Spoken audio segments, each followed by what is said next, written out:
एक famous lab ये दावा कर रही है कि शरीफुल इस्लाम असली आरोपी नहीं है। उसका जो चेहरा है सीसीटीवी में दिखाई गए आरोपी के चेहरे से मैच नहीं कर रहा। मतलब मुंबई पुलिस ने गलत आरोपी को गिरफ्तार कर लिया है। इसके चलते अब ये जांच है वो फॉरेंसिक डिपार्टमेंट के पास पहुंच गई है और पीएचडी डॉक्टर्स अब इस केस की जांच करेंगे। फॉरेंसिक डिपार्टमेंट के पास वो ताकत है, उनके पास वो मादा है कि जितने भी दावे ये खबरों में चल रहे हैं कि शरीफुल इस्लाम असली आरोपी नहीं है, उन सभी का दूध और पानी का पानी हो जाएगा। साथ ही अगर शरीफुल इस्लाम असली आरोपी निकलता है और वो कोर्ट में जाकर अपना बयान बदल देता है, जज साहब के सामने कहता है कि जज साहब मुझसे तो मुंबई पुलिस ने डंडे मारकर ज़बरदस्ती जुर्म कबुलवाया है, ना तो मैं सैफ अली खान के घर में घुसा और ना ही उन पर हमला किया।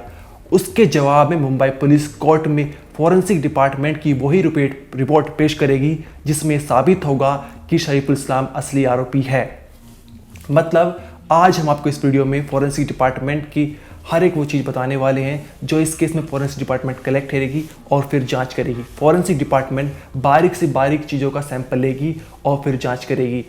आपको जानने को मिलेगा कि फॉरेंसिक डिपार्टमेंट जो है वो कैसे काम करती है, मतलब किन बारीक से बारीक चीज़ों को नोट करेगी। और फॉरेंसिक डिपार्टमेंट जो भी सैंपल कलेक्ट करेगी वो कोई रॉकेट साइंस नहीं है, वो बहुत ही सामान्य चीज़ों का सैंपल कलेक्ट करेगी। जब आप भी जानेंगे तो आप भी कहेंगे कि हाँ ये तो बहुत ही सामान्य है। तो आज इस वीडियो में हम आपको फॉरेंसिक डिपार्टमेंट कौन से सैंपल जो वो कलेक्ट करने वाली है, कहाँ उसने नोटिस किए हैं, हर एक चीज़ के बारे में आपको बताने वाले हैं।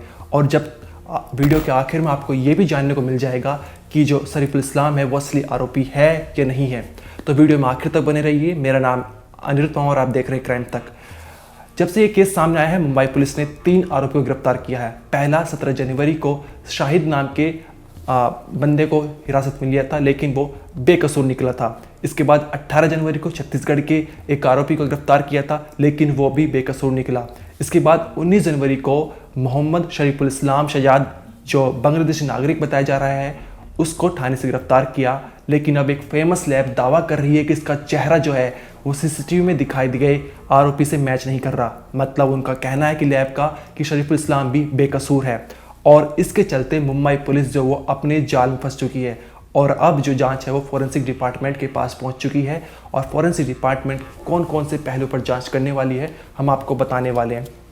सबसे पहले फॉरेंसिक डिपार्टमेंट फिंगरप्रिंट के बारे में जांच करेगी। शरीफुल इस्लाम या फिर जो आरोपी सैफ अली खान के घर में घुसा था उसके फिंगरप्रिंट कहाँ हो सकते हैं। आपको 2 सीसीटीवी नज़र आए होंगे जो खबरों में चल रहे हैं, हर तरफ मीडिया में चल रहे हैं। एक सीसीटीवी में जो आरोपी है वो रेलिंग से सीढ़ियों के जरिए जो है चढ़ता हुआ दिखाई दे रहा है और दूसरा सीसीटीवी है कि वही आरोपी सीढ़ियों से नीचे उतरता हुआ दिखाई दे रहा है। दोनों सीसीटीवी को जब आप गौर से देखेंगे तो आपको ये दिखाई देगा कि जो आरोपी है वो रेलिंग का सहारा लेते हुए चढ़ रहा है और रेलिंग का सहारा लेते हुए ही उतर रहा है। मतलब रेलिंग पर उसके हाथ टच है और यहाँ पर जो फिंगरप्रिंट है वो आरोपी के मिल जाएंगे। लेकिन दोनों सीसीटीवी में या कहें कि चढ़ते हुए उतरते हुए जो फिंगरप्रिंट है वो अलग होंगे। कैसे होंगे हम आपको बताएंगे। जब आरोपी उतर रहा है सीढ़ियों से, मतलब वो सैफ अली खान पर हमला कर चुका है, यानी उसके हाथ पर खून के निशान हो सकते हैं, खून के छींटे हो सकते हैं और वही खून के छींटे रेलिंग पर लगे होंगे। तो ये जो फिंगरप्रिंट ये आए हैं वो विजिबल फिंगरप्रिंट है इनको कहते हैं और यहाँ से बड़े ही आसानी से आरोपी के जो फिंगरप्रिंट है वो मिल जाएंगे और फिर अगर वो शरीफुल इस्लाम से मैच करते हैं तो वही आरोपी निकलेगा। साथ ही जब आरोपी जो है सिस्टम आपको दिखाई दे रहा होगा वो चढ़ रहा है, तब उसने सैफ अली खान पर हमला नहीं किया अभी तक। मतलब उसके हाथ में खून के निशान नहीं है, लेकिन उसके जो हाथ में वो पसीने हो सकता है और पसीना जो है वो रेलिंग पर टच हुआ होगा और यहाँ से जो फॉरेंसिक डिपार्टमेंट है उसके पसीने को कलेक्ट कर सकती है। यहाँ पर जो फॉरेंसिक डिपार्टमेंट है वो केमिकल पाउडर डालेगी और तब जो है उसका पसीना का सैंपल कलेक्ट होगा और वहाँ से उसके फिंगरप्रिंट मिलेंगे आरोपी के।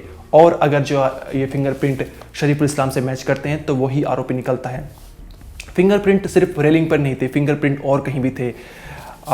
शरीफुल इस्लाम ने जो उसने अपने बयान में बताया है कि वो 7वीं 8वीं मंजिल तक तो जो है सीढ़ियों से चढ़ा था, लेकिन उसके बाद यानी 12वीं मंजिल तक यानी सैफ अली खान के घर तक वो एक पाइप के जरिए गया था। बिल्डिंग के जो साइड में पाइप लगा हुआ था उसके जरिए जो है वो ऊपर चढ़ा था। लेकिन जब वो ऊपर चढ़ा था पाइप से तो उसके जो हाथ है वो पाइप पर ज़रूर लगे होंगे और उसी पाइप से वो जो है वो नीचे उतरा था। यानी दोनों तरफा के फिंगरप्रिंट्स उस पाइप पर होंगे, यानी खून के निशान वाले भी और पसीने वाले भी, या फिर कहें विजिबल फिंगरप्रिंट भी और लेटेंट फिंगरप्रिंट यानी छिपे हुए फिंगरप्रिंट भी उस पाइप पर ज़रूर होंगे। और फॉरेंसिक डिपार्टमेंट इन जो फिंगरप्रिंट पाइप पर लगे होंगे इन दोनों को कलेक्ट करेगी और जांच करेगी कि ये शरीफुल इस्लाम से मैच करते हैं या फिर नहीं। दूसरा, जो इसमें पाइप से जब वो आरोपी चढ़ रहा था तो उसके फुटप्रिंट भी ज़रूर होंगे। आपको ये पता होगा कि जो आरोपी सीसीटीवी में आपको दिखाई दे रहा है चढ़ता हुआ, उसने पैर में जूते नहीं पहन रखे। मतलब जब वो पाइप पर चढ़ा होगा तो जब भी उसके पैर में जूते नहीं होंगे, यानी उसके जो पैर है वो पाइप से टच हुए होंगे और वहाँ से फुटप्रिंट मिल सकते हैं। लेकिन जब आरोपी उतर रहा है तो उसने जूते पहन रखे हैं तो उसके फुटप्रिंट तब कलेक्ट नहीं होंगे। लेकिन जब वो जा रहा है तब उसने जूते नहीं पहन रखे हैं, तब फुटप्रिंट जो है वो पाइप पर कलेक्ट हो जाएंगे, वहाँ से सैंपल मिल जाएगा। इसके अलावा फिंगरप्रिंट जो है वो बाथरूम की खिड़की से मिल सकते हैं। बाथरूम की खिड़की कौन सी? जो आरोपी है वो सैफ अली खान के घर में बाथरूम की खिड़की से घुसा था, तो उस बाथरूम की खिड़की को उसने खोला होगा और फिर वो अंदर गया होगा। उस खिड़की पर जो चौखट होती है वहाँ पर जो है उसके फिंगरप्रिंट आरोपी के मिल सकते हैं। और यहाँ पर खून वाले फिंगरप्रिंट भी यानी विजुअल फिंगरप्रिंट भी मिल सकते हैं, क्योंकि उसी खिड़की से वो वापस भी आया था। और इस फिंगरप्रिंट को फॉरेंसिक डिपार्टमेंट कलेक्ट करेगी, उनकी जांच करेगी और पता लगाएगी कि ये शरीफुल इस्लाम जो है वो असली आरोपी है या फिर नहीं है। इसके अलावा जिस कमरे में वो गया था जहाँ पर सैफ अली खान से उसकी हाथापाई हुई थी, वहाँ पर भी उसके जो खून है वो शायद मिल सकता है, क्योंकि ऐसा तो नहीं हो सकता कि सैफ अली खान पर उसने हमला किया है तो उसका खून थोड़ा बहुत ना निकला हो या उसको खरोच ना ही हो, यानी कि आरोपी को, ऐसा बहुत ही मुश्किल है। तो हो सकता है कि वहाँ पर उसका खून मिल सकता है। दूसरी चीज़, वहाँ पर शायद उसको उसके आरोपी के बाल भी मिल सकते हैं।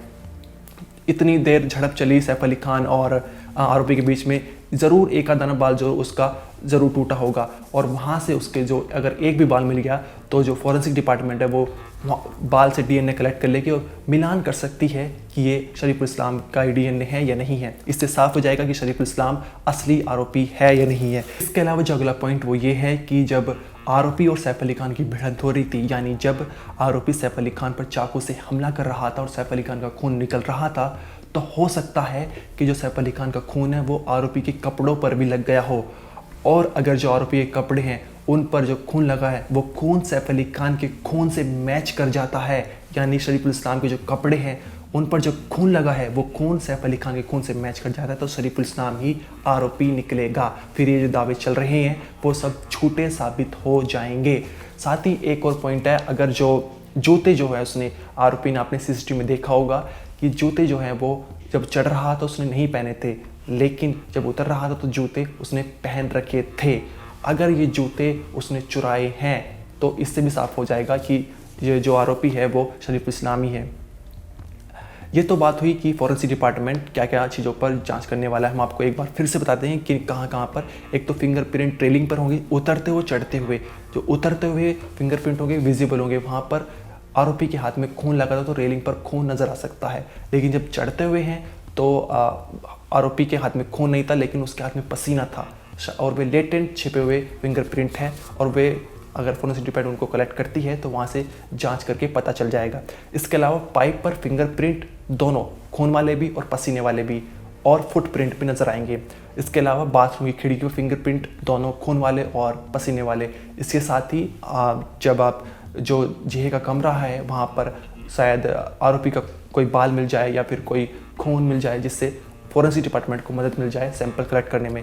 इसके अलावा जो कपड़े हैं वो उन पर सैफ अली खान का खून हो सकता है।